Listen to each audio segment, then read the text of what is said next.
Hello, and welcome to this short lesson covering the 4 foundations of mindfulness, at least from what I have learned and my view of them.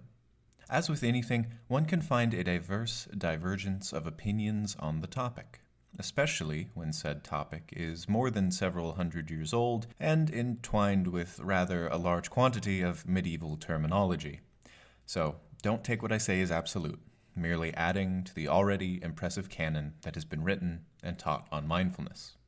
Many years ago, about 2600, the Buddha asked his senior monks, people like Sariputra, Moggallana, his son Rahula, and others to pass down his teaching in mindfulness by training them in what are referred to as the 4 foundations of mindfulness. Now, these 4 foundations are the objects, ideas, aspects, and qualities which, through meditation, contemplation, and general applied consideration, lead one to the adept practice and eventual mastery of mindfulness. An interesting thing is, all throughout the spiritual journey of a meditator, these 4 foundations are constantly recommended and a part of the practice. So, wherever you find yourself to be, whether you are just now considering getting started on a meditative practice, or you have been meditating and have had a spiritual practice for years, these ideas and concepts are a wonderful reminder. The 4 foundations of mindfulness are mindfulness of body, mindfulness of feelings, mindfulness of mind, and mindfulness of Dharma, which is actually mindfulness of phenomena in this case. Interestingly enough, the Buddha says that everyone, even those who have attained liberation and are considered arhats, which is a highly attained person within the Buddhist spectrum, should be settled and established in the 4 foundations of mindfulness. So again, clearly these are important no matter the stage you find yourself at. Let's look at each of the foundations individually and then look at how they function together and help you progress in your awareness and skillfulness of meditation. Starting with the foundation of mindfulness of body, we train towards the recognition that the body is not exactly what we think it is. We may consider the body to be a single unified thing that we know to be our body or our self. But in fact, it is not a single unified thing, but a collection of interconnected parts. Our eyes, our nails, our toes, our gut, our spleen, our bones, these are all individual aspects that make up what we think to be our body. Being mindful of this and remembering that the body is not a single thing, but an amalgamation of many parts, helps us to remember the body, not as the thing we are, not your body or yourself, just body, as a physical form, just like all other physical forms. Like everyone and everything, the body is one way, and then it is another. The body is young, and then it is old. The body is small, and then it is bigger. It is weak, then it is strong, and if we are lucky enough, it is weak again. The body comes into being for a time, remains, and then passes away. We cannot always expect our body to make us happy. To rely on the body for a source of happiness is to always fall short. The body gets fat, the body gets old, it gets injured, it experiences sickness, illness, death, decay, pain, and all sorts of terrible things out of your control. Mindfulness of the body helps us to recognize that the body is not our self, and so is selfless. When we recognize through mindfulness of the body that it is impermanent, that clinging to it causes suffering, and that it is selfless, we can touch what the body actually is. Those 3 aspects that I just talked about, impermanence, suffering, and no self, are what are called the 3 doors of insight that lead one to deeper realizations. They are the 3 aspects that we must work with in each of the foundations to have a deep-seated insight, and thus freedom. Next is the mindful foundation of feeling. In the same way that we contemplated and meditated on the body as the body, we meditate and train to know the feeling in the feelings, or the feeling as a feeling, which come from seemingly nowhere and goes to nowhere. Odd, isn't it, how these sensations which affect us so dramatically at times, taking hold of our actions and character, seem to come out of the blue. In some ways, it is not that when someone does something bad to us that we choose to become angry. It is that anger arises from somewhere and we choose to fall into it and hold it. Yet, being angry is like holding on to a hot coal and wishing for it to burn another, even though you are the one who has picked it up and grasping it so tightly.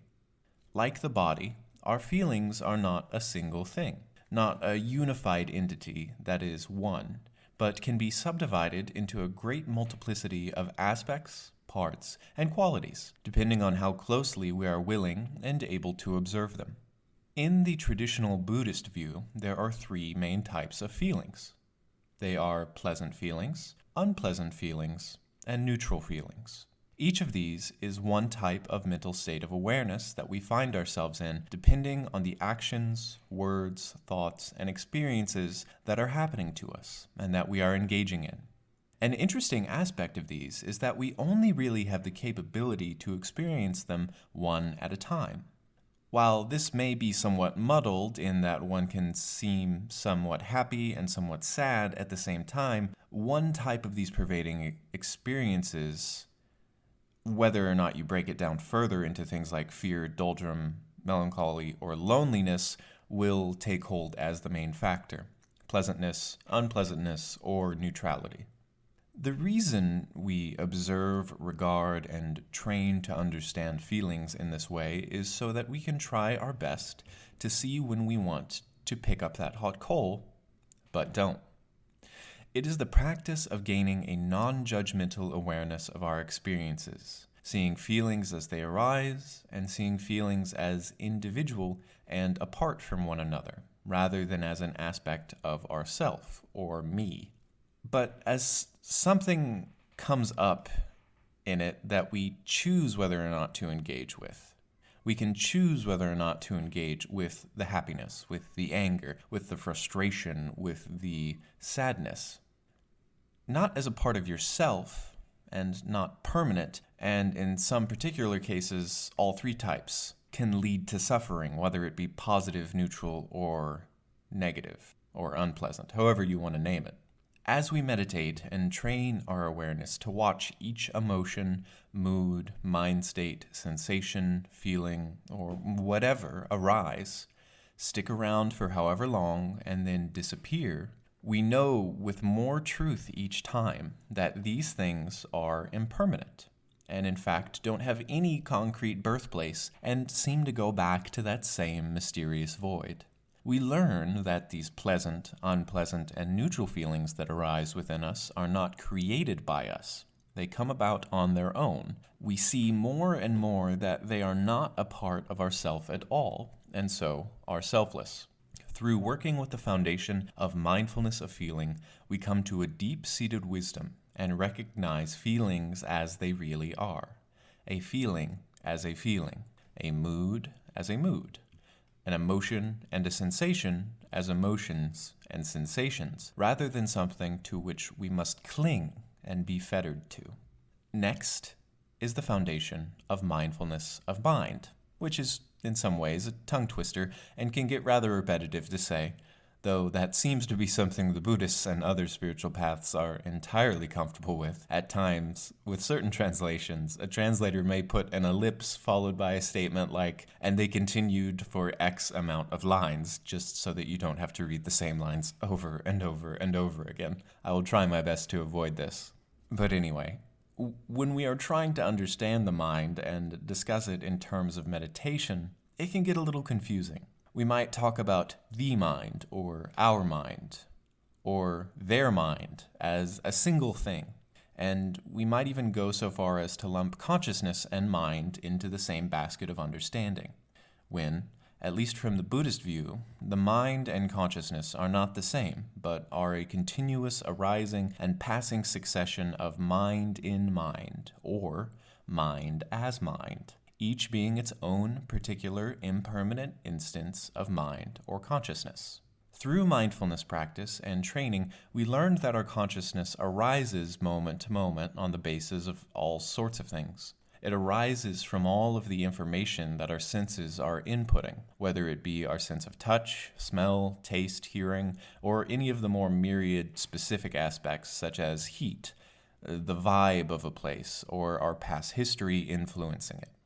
When looking at the mind, we are not looking at just consciousness, but we're looking at a tool, a computer, and a sense faculty of its own. A rather powerful one at that, but a sense faculty nonetheless. The mind does not exist alone. Our mental states appear due to internal and external factors that are input into it.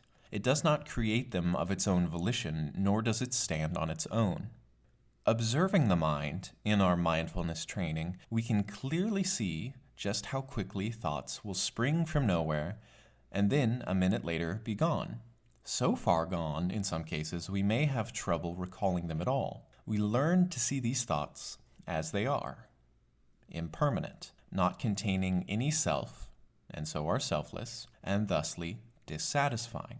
By observing this through mindfulness, we get rather bored of this seemingly endless stream of things coming and going, and so gain the ability to step away from them and understand them not to be our own, learning that we are not our thoughts, but mind as it is. Just like the body, and just like feelings. So there is an old saying, the mind is a useful servant, but a dreadful master. Yet the mind hates to be the servant and constantly attempts to be our master. Through mindfulness practice, we can see the mind as the useful tool and servant that it is, and just how unsatisfying a master it can be. And finally, we come to what I think is perhaps the most all-inclusive of the four foundations, which is the foundation of the mindfulness of dharmas, or dhammas, if you're more of a Pali kind of person. In this case, the word dharma uses a separate definition than the one that we are often associated with it.